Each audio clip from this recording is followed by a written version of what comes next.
우리는 살아가면서 우리의 힘으로는 도저히 상대하기 어려운 상대, 이 큰 힘을 가진 대상을 골리앗이라고 부르는 경우가 있습니다.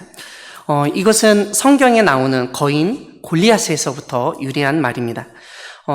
성경에서 이 골리앗에 대한 묘사를 보면은 이 키가 6규빗 한 뼘이라고 알려줍니다. 이 한 규빗이 성인 남성의 이 팔꿈치에서 가운데 손가락까지의 길이라고 한다면은 한 50cm 정도 됩니다. 그러면은 이제 6규빗이니까 3m 정도, 그리고 거기에 한 뼘, 약 20cm를 더하면은 키가 3m 20 정도 되는 큰 사람이었던 것을 알 수 있습니다. 성경은 그렇게 키가 크고 어릴 적부터 싸움으로 유명했던 골리앗을 소년 다윗이 싸워 이겼다고 알려줍니다. 이길 수 없는 싸움에서 이겼다는 점에서 기적이라고 할 수 있는 일입니다. 사실 교회에 안 나오는 사람들도 이 다윗과 골리앗 이야기는 잘 알고 있습니다. 그래서 상대가 되지 않는 싸움에 다윗과 골리앗의 싸움이라는 제목을 붙이곤 합니다. 이런 제목은 신문에 보면 정치, 경제, 문화 기사에서 종종 발견되곤 합니다. 그런 제목의 기사는 다윗처럼 무력한 존재가 골리앗처럼 거대하고 유력한 대상을 상대로 이길 수 있는 싸움을 하고 있다는 희망을 전제로 하고 있습니다. 세상 사람들이 다윗과 골리앗의 싸움에 열광하는 이유는 단순합니다. 세상적으로 보면 어릴 적부터 싸움으로 유명했던 거인 골리앗이 어린 다윗을 쉽게 제압하고 죽이는 것, 그것이 당연합니다. 하지만 모두가 예상하지 못한 결과가 나왔던 것입니다. 누구나 다윗이 질 거라고 예상했었는데 오히려 다윗이 골리앗을 이기고 죽였습니다. 이런 예상치 못한 결과 때문에 사람들은 다윗과 골리앗의 이야기에 빠지는 것입니다. 그래서 다윗과 골리앗 이야기는 사람들로 하여금 싸울 엄두를 낼 수 없는 상대와 대결할 용기와 또 자신감을 갖게 만듭니다. 그래서 지금도 수많은 사람들이 골리앗과 같은 거대 기업이나 어떤 정부와 싸우고 있는 것을 보게 됩니다. 다윗처럼 기적을 이뤄내고자 하는 믿음이 있기 때문입니다. 하지만 우리는 세상 사람들처럼 다윗과 골리앗 이야기를 단순히 기적으로만 생각하면 안 됩니다. 왜냐하면 성경은 다윗이 뭔가 특별해서 이긴 싸움이 아니라 하나님이 다윗과 함께 하셔서 그래서 다윗이 골리앗을 이겼다고 알려주고 있기 때문입니다. 오늘 우리에게 너무 익숙한 다윗과 골리앗 이야기를 다시 한번 살펴보면서 다윗이 골리앗과 싸워야 했던 이유, 그리고 이긴 이유, 그리고 다윗이 골리앗을 이길 수 있도록 역사하신 하나님의 은혜를 나누기를 소망합니다. 골리앗은 큰 키와 몸을 가졌기 때문에 보통 사람이 그를 상대하기는 쉽지 않았을 것입니다. 체격으로 보나 힘으로 보나 보통 사람은 그의 상대가 되지 못했을 것입니다. 그렇게 거대한 몸 때문에 일반 사람들과 싸울 때 너무나 유리했던 골리앗이었지만 오늘 본문을 보면 심지어 자신을 방어하기 위한 갑옷을 입고 있었던 것을 발견합니다. 성경은 골리앗이 머리에는 노투구를 썼고 몸에는 비늘 갑옷을 입고 있었다고 알려줍니다. 다리에 놋 각반을 쳤고 어깨 사이에 놋 단창을 메었다고 합니다. 그뿐만 아니라 방패든 사람을 대동하고 다녔습니다. 골리앗은 다른 사람을 다룰 수 없는 크고 강력한 무기도 가지고 있었습니다. 골리앗이 사용한 창자루가 배틀채 같았고 창날은 철 600세겔이라고 알려줍니다. 오늘날 무게로 하면은 약 6kg 정도 되는 무게인 것을 알 수가 있습니다. 이처럼 골리앗은 이 등치도 산만했는데 완전 무장을 하고 있었던 것입니다. 이런 사람하고 맞붙어 싸워 이길 수 있으리라 생각한 사람은 거의 없었을 것입니다. 당연히 아무도 골리앗하고 싸우려 하지 않았습니다. 사실 어릴 적부터 싸움을 하고 전투 경험도 풍부할 뿐만 아니라 체격 조건도 좋고 방어 도구, 강력한 무기를 가진 골리앗과 순한 양이나 치던 어린 다윗과의 싸움은 여러분 말이 되지 않는 싸움입니다. 무엇보다 오늘날 일반인들의 관점에서 보면 골리앗과 다윗의 싸움은 정말 불공평하고 해서는 안 되는 싸움이었습니다.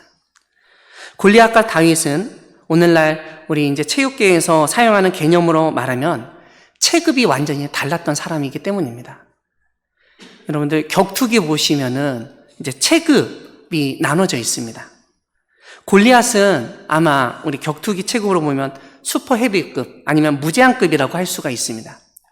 근데 다윗은 가장 몸무게가 가벼운 스트로급이라고 볼 수가 있습니다. 만약 오늘날 이렇게 체급 차이가 나는 두 사람을 대결하게 한다면은 사람들은 불공평하고 불공정한 싸움이라고 지적할 것입니다. 같은 체급 선수끼리 싸우게 해야지 공정하고 공평한 경기라고 생각하기 때문입니다. 하지만 고대 전투에서는 체격과 몸무게에 근거한 체급 제한이 없었습니다. 이기기 위해서 신체 조건이 좋던지 힘이 세든지 기술이 출중하든지 무기가 좋든지 해야 했습니다. 무조건 싸워 이기는 것이 전투의 목적이었기 때문입니다. 이런 점은 오늘날 최근 일어난 전쟁에서도 마찬가지로 나타납니다. 세계 군사력 2위인 러시아가 군사력 22위인 우크라이나를 침공해도 경제 제재 외에는 별로 할 수 있는 일이 없는 것만 봐도 세상이 달라지지 않았다는 것을 알 수 있습니다. 현대에도 이러니 고대 전쟁에서 큰 나라가 작은 나라를 침공하고 싸움 잘하는 장수가 힘없는 사람들을 모욕하고 죽이는 것은 다만사였을 것입니다. 이런 사실을 아마 고대 이스라엘 사람들은 너무나 많이 겪고 잘 알고 있었을 것입니다. 골리앗이라는 사람과 싸워서 이길 수 없고 싸우려 했다가는 속된 말로 개죽음 당할 수 있다는 생각 때문에 이스라엘 사람 중에 아무도 골리앗과 싸우려 나서지 않았습니다. 이런 상황에서 다윗이 골리앗과 싸우겠다고 나섰습니다. 사실 당시 이스라엘 왕이었던 사울은 우리 사무엘상 9장을 보면은 보통 사람보다 어깨 위가 더 컸다고 알려주고 있습니다. 이 말은 보통 사람보다 머리 하나가 더 큰 키를 가지고 있었다는 것을 말합니다. 그러니까 약 25cm에서 30cm 정도 키가 큰 사람이었던 것입니다. 오늘날 한국 남자의 평균 키가 173cm 넘는다고 하는데 그걸 대입해 보면은 사울의 키는 2m 정도 되는 것을 알 수가 있습니다. 물론 고대 사람들이 오늘날 우리보다 작았을 수 있지만 말입니다. 그런 사울도 이스라엘과 하나님을 모욕하던 골리앗과 싸우려 하지 않았습니다. 키뿐만 아니라 힘이나 싸움 경력이나 기술 면에서 골리앗을 이길 수 없다고 판단했기 때문입니다. 그런데 키도 작고 나이도 어린 다윗이 골리앗과 싸우겠다고 나섰던 것입니다. 오늘 본문 32절을 보면 다윗은 이스라엘의 왕인 사울에게 골리앗 때문에 낙담하지 말라고 전합니다. 그리고 자기가 골리앗과 싸우겠다고 말합니다. 그런 다윗에게 사울은 너는 저 블레셋 사람 골리앗과 싸울 수 없다면서 싸움을 허락하지 않습니다. 왜냐하면 다윗은 소년이고 골리앗은 어려서부터 싸움에 능한 용사였기 때문입니다. 이 말은 두 사람이 싸우면은 당연히 다윗이 진다는 뜻입니다. 하지만 다윗은 사울이 관과하고 있던 사실을 하나 알립니다. 바로 하나님이었습니다. 사울은 지금 골리앗만 보고 골리앗과 싸울 다윗만 보고 있었던 것입니다. 그런 사울에게 다윗은 자신의 삶에서 역사하셨던 하나님을 언급합니다. 다윗은 자신의 아버지의 양을 치면서 사자나 곰 같은 맹수가 나타났을 때 맹수와 싸워서 이겼다는 사실을 알립니다. 다윗은 자신이 사자와 곰을 이길 수 있었던 이유는 하나님이 사자와 곰의 발톱에서 건져주셨기 때문이라고 설명합니다. 37절을 보면 다윗은 맹수의 손에서 건져주신 하나님이 골리앗의 손에서도 건져내 주시리라는 믿음을 보입니다. 그러면서 다윗이 이전에 양들을 해하려던 짐승들을 죽였던 것처럼 이제 골리앗도 쳐 죽이겠다고 말합니다. 이러한 믿음으로 골리앗과 싸우겠다는 다윗을 사울은 더 이상 막지 않습니다. 오히려 사울은 자신이 다윗을 위해 할 수 있는 일들을 하기 시작합니다. 다름 아니라 골리앗의 무장에 걸맞게 다윗도 무장시키는 일이었습니다. 그래서 사울은 다윗에게 자신의 군복을 입히고 자신의 노투구도 머리에 씌우고 갑옷도 입힙니다. 거인 골리앗과 싸우려면 이 정도 방어체계는 갖춰야 한다고 생각했기 때문입니다. 하지만 다윗은 군복과 갑옷을 입고 칼을 차보니 익숙하지 않았습니다. 시험 삼아 걸어보고 움직여 보다가 사울 왕에게 이것을 입은 채로는 싸움에 나갈 수 없다고 말합니다. 여기서 우리는 다윗이 사울의 군복, 갑옷, 노투구 등을 거부한 이유를 생각해 보아야 합니다. 그것들은 방어를 위한 도구였지 공격하는 데는 하나도 도움이 되지 않았던 것들이기 때문입니다. 무엇보다 칼이 있다고 하더라도 다윗에게 맞지 않는 군복과 갑옷, 노투구는 방해거리였습니다. 칼을 사용하는데 불편하고 제대로 휘두를 수도 없었기 때문입니다. 그래서 다윗은 과감하게 사울 왕이 하사한 그 방어물들 그리고 공격 무기를 모두 거부합니다. 오늘 보면 40절을 보면 오히려 다윗은 단지 막대기 하나, 매끄러운 돌 5개, 물매만을 가지고 골리앗과 싸우려 나갑니다. 보통 사람들의 눈에는 막대기와 돌이 골리앗과 싸움에 도움이 된다고 생각하지 않았을 것입니다. 사람들이 볼 때 그런 막대기와 돌은 거인 골리앗에게 효과적인 타격을 가할 수 있는 무기가 아니었기 때문입니다.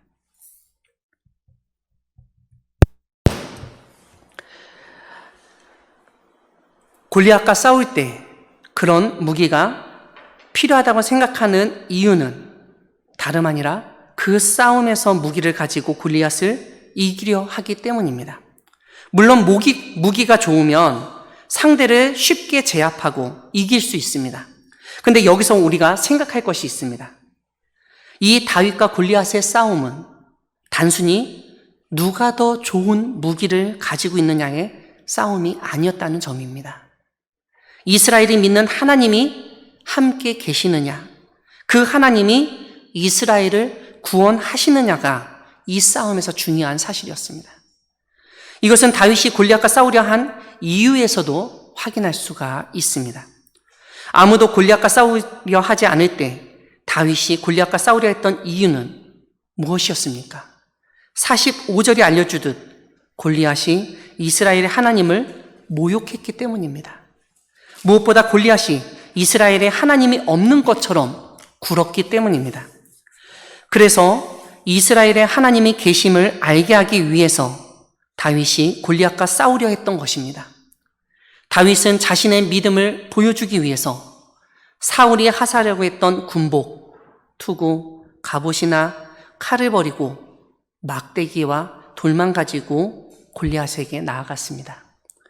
하지만 이러한 다윗의 믿음이 골리앗에게 보였을 리는 없습니다.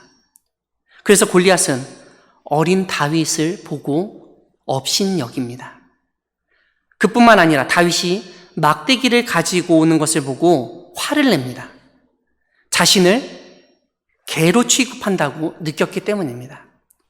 자신의 경험에 따르면 자신과 싸우려 할 때 대부분의 사람들은 멀리서 공격할 수 있는 더 긴 창이나 날카로운 칼을 들고 와야 했는데 지금 어린 다윗은 막대기만 들고 왔기 때문입니다. 결국 골리앗은 다윗에게 나한테 와봐라. 내가 죽여서 새들과 들짐승에 밥이 되게 하겠다. 이렇게 말하며 겁을 줍니다. 하지만 다윗은 자신의 힘을 믿고 오만방자하게 굴고 있는 교만한 다윗이 모욕했던 하나님의 이름으로 그를 처단하겠다고 선포합니다. 결국 이 싸움은 다윗 개인의 싸움이 아니라 하나님의 싸움이 되고, 그래서 하나님이 그 골리앗을 다윗의 손에 넘기시고 죽게 하실 것이라는 믿음을 다윗은 보여주고 있습니다. 오늘 본문 47절 우리 함께 읽어보겠습니다. 사무엘상 17장 47절 말씀 같이 읽겠습니다. 또 여호와의 구원하심이 칼과 창에 있지 아니함을 이 무리에게 알게 하리라. 전쟁은 여호와께 속한 것인즉 그가 너희를 우리 손에 넘기시리라. 아멘. 사랑하는 광야교회 성도 여러분, 우리가 하는 싸움, 전쟁은 하나님께 속한 것입니다. 하나님이 주관하시고 하나님이 친히 싸우시고 우리를 구원해 주십니다. 하나님의 구원은 우리가 생각하는 무기, 힘에 달려있지 않습니다. 하나님의 구원은 이 세상 것들을 넘어서는 하나님의 능력에 달려 있습니다. 오늘 성경 말씀은 바로 그 점을 우리에게 알려주고 있습니다.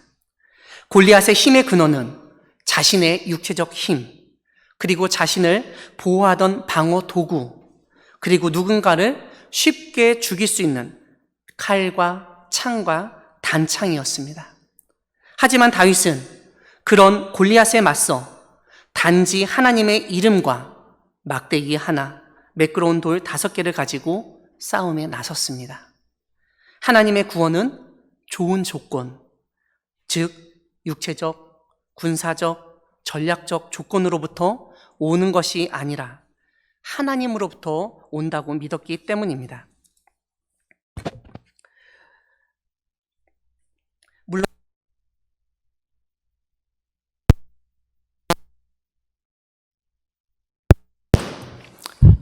물론 이 세상에서는 보다 좋은 무기를 가진 사람, 돈을 가진 사람들이 항상 승리하는 것처럼 보입니다. 우리가 세상에서 경험하는 일들은 골리앗과 다윗 이야기의 결말과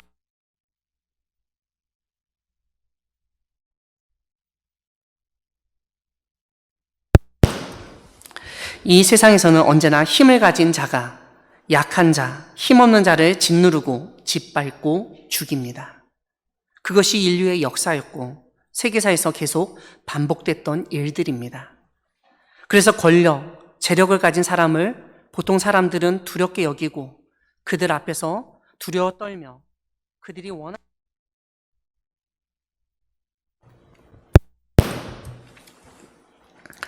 그런데 여러분, 만약 그렇다면 우리 인간이 짐승과 다른 점은 무엇이겠습니까? 동물의 세계와 우리 인간 사회가 어떤 점에서 다르다고 생각할 수 있겠습니까? 힘만 있으면 자기가 원하는 것을 다 할 수 있는 세상에서 힘없는 사람은 그냥 일방적으로 당하고 숨죽이고 살면 되는 것일까요?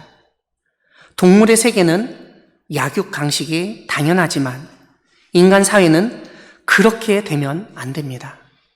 모든 사람이 그것을 알고 있습니다. 그래서 정의로운 세상을 만들어 가기 위해서 사람들이 노력하고 있는 것입니다. 무엇보다 성경은 하나님이 인간을 하나님의 형상으로 만드셨다고 알려주고 있습니다. 이것은 우리 인간은 다른 동물들과는 다른 특별한 능력, 특별한 부르심이 있음을 알려주는 말씀입니다. 하나님의 형상으로 지음받은 우리는 힘으로 모든 것이 결정되는 세상 속에서 그 힘만으로는 안 되는 것이 있다는 것을 믿고 행해 나가는 존재입니다. 이것이 그리스도인의 삶입니다. 이러한 사실을 놓치면, 이러한 말씀을 믿지 않으면, 알지 못하면 그리스도인인 우리마저도 어느 순간 약육강식의 사고, 힘의 질서와 논리에 빠져 살게 됩니다. 그래서 우리도 모르게 자꾸 힘을 더 가지려 하고 힘이 없을 때 권력을 가진 사람에게 굴종하며 살아가게 됩니다. 이런 삶을 살기 쉬운 우리에게 오늘 하나님은 다윗의 이야기를 통해서 하나님의 구원을 바라라고 말씀하십니다. 하나님의 구원하심은 이 세상이 자랑하고 의지하는 칼과 창과 단창이 있지 않다고 선포하십니다. 다윗처럼 하나님의 구원을 바라며 나아가시기 바랍니다. 우리에게는 비록 이 세상에서 중요하게 보이는 각종 무기가 없는 것 같아도 하나님의 이름을 의지하여 나아갈 때 승리의 삶을 살아갈 수 있을 것입니다. 다윗처럼 하나님의 이름으로 하나님의 구원을 믿고 일을 한다면 누구도 예상치 못했던 승리를 허락해 주실 것입니다. 세상 사람들이 볼 때 우리가 지금 가지고 있는 것이 보잘것없이 여겨질 수 있습니다. 비록 다윗이 가졌던 막대기 하나, 돌 5개처럼 별 볼 일 없이 보이는 것이지만 하나님이 그것들을 사용하셔서 우리 앞을 막고 있던 골리앗을 쓰러뜨려 주실 것입니다. 우리 앞을 막아서는 골리앗과 같은 강력한 적이 있더라도, 큰 어려움을 당하더라도 다윗처럼 하나님의 이름을 의지하여 나아가 이겨내고 극복하는 광야교회 성도들 되기를 주님의 이름으로 축원합니다. 아멘.